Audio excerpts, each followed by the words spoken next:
How do you know what your macros should be for fat loss, maintenance or body recomposition, or building? Don't you want to look good naked? When it comes to setting up your macros and calories for a specific goal, whether that's to lose body fat, maintain your weight, or focus on body recomposition, or to go into a building phase or a slight surplus, the first place to start is just finding where you're at now, right? Where are you currently at? And then you can adjust from there. So what I like to do is first try to figure out what your maintenance range is, right? So maintenance is just the amount of calories you can consume to maintain your current body composition and your current body weight. If you can find that first, then you'll have a much more accurate picture of how to adjust up or down depending on your goal. So typically I recommend just starting to track your calories, track your macros as accurate as you can for a 2 to 3 week period. And then also weigh yourself every single day in the morning under the same conditions. And what you want to do is take the averages of those each week. So the average amount of calories you're consuming and the average scale weight that you see at the end of each of those weeks. And if you're maintaining your weight throughout those 2 to 3 weeks, that means that you're probably consuming around your maintenance calories. If you see that your weight starts to trend down during those 2 to 3 weeks, you can even track, I would even say 2 to 4 weeks. So if your weight starts to trend down on average, not daily, on average, then that means that you're probably in a little bit of a deficit or maybe a big deficit.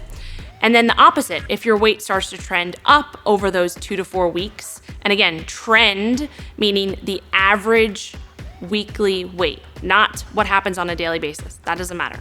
So if your weight is starting to trend up over those 2 to 4 weeks, then that probably means that you're in a slight surplus. So once you have kind of where you're at now, right? Where are you at? You found around those 2 to 4 weeks, and you're probably thinking, crap, I have to wait 2 to 4 weeks.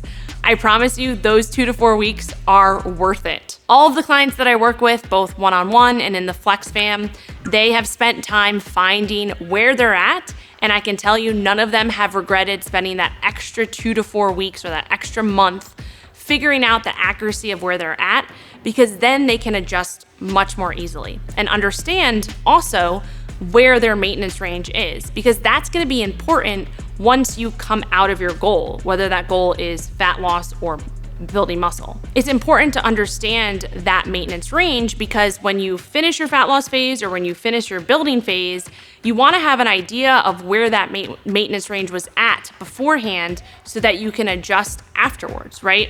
So I always say that, once you finish your diet or once you finish your surplus, it's not over then. You have to find what your new maintenance is. And this is more specifically with fat loss, because we know that when you lose body fat, right, you're literally becoming a smaller version of yourself. So that means that you are a smaller human walking the earth. You take up less energy to move. You take up less room in the world, whatever you want to call it. And so your maintenance range is probably has decreased a little bit. Something else that is a little bit complex, I won't get too far into it, but after you come out of a fat loss phase, there's something called metabolic adaptation. All of that means is that your body is literally just adapted to the deficit or the fat loss phase that you've been in. So we need to come out of that. And we need to realize that at the end of a diet, there's some things that might be thrown off a little bit from a hormonal perspective or just from even a mental, psychological perspective. So you have to understand that when you end that diet, it's not over when that fat loss phase ends. It's over when you get back to your new maintenance. And specifically going through a reverse dieting phase can be really beneficial to make sure that you're not gaining it back. And when I say gaining it back, I mean, if you are going back to the maintenance intake that you were consuming before the fat loss phase, you could actually be in a slight surplus. So again, that's why it's good to find out okay, where am I at now so that I know that, and then, 16 weeks or however long your fat loss phase is later, you understand how to adjust from there. Speaking of the maintenance range, you're probably like, what does that even mean? So maintenance is a moving target. Maintenance is not something that stays static day to day. It's highly dependent on two things. So the first thing is gonna be your general movement or your NEAT. So that stands for non-exercise activity thermogenesis. So that is one thing, and I like to track this with steps, right? So how many steps are you getting per day? that's gonna be one thing that will determine your maintenance for that day. The other thing is your protein intake. So protein is something that's important because if you are drastically changing your protein intake, it can actually affect how many calories you're actually burning in the day, because protein has what we call the highest thermic effect of food. So when you're consuming protein, you're actually literally using energy to digest and absorb that protein compared to the amount that you're using to digest and absorb fats and carbs. So if you, for example, drastically reduce the amount of steps you're taking per day, and then you also drastically reduce the amount of protein you're consuming per day, then that can affect your maintenance range, right? That's actually gonna cause your maintenance to potentially go down and probably go down. Vice versa too. If you increase your steps and you increase your protein a lot, that could cause your maintenance range to go up a little bit. So that's why it's a range, right? So those are the two factors that it's highly dependent on. That's gonna be something to understand, especially when you're setting up your macros for fat loss and building. Now we can get to the question after I just rambled on.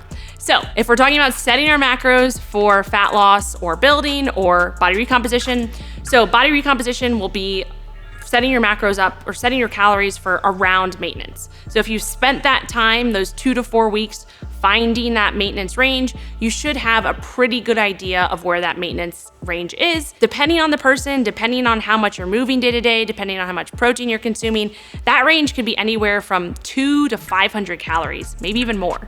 So if you figured out that you're consuming on average 2,000 calories per day and you're maintaining your weight, that your maintenance range could actually be anywhere from like 1,700 to 2,300 calories, right? So that's like a 600 calorie range. And that does happen for some people, especially if you're moving a lot, if you're eating a lot of protein, right? So we need to take that into consideration, because when we're going to adjust our macros for either fat loss or a surplus, we need to make sure that we're getting out of that maintenance range to actually see movement, whether that's movement down for a fat loss phase or movement up if you're going in a surplus. If you find your maintenance and you're like, okay, 2,000 calories is my maintenance, so if I wanna go into a fat loss phase, maybe I start by reducing it by, 200 calories. That brings you to 1,800 calories. However, if that's still within your maintenance range and that's the lower end of your maintenance range, then you're not actually in a deficit. You're still at maintenance. So make sure that you are getting out of that maintenance range enough to create a deficit that will actually cause results to happen. And that's the same with a surplus. If you're looking to go into a surplus and build as much muscle as possible and fuel up with that side of things, then make sure that you're getting outside of your top end of your maintenance range.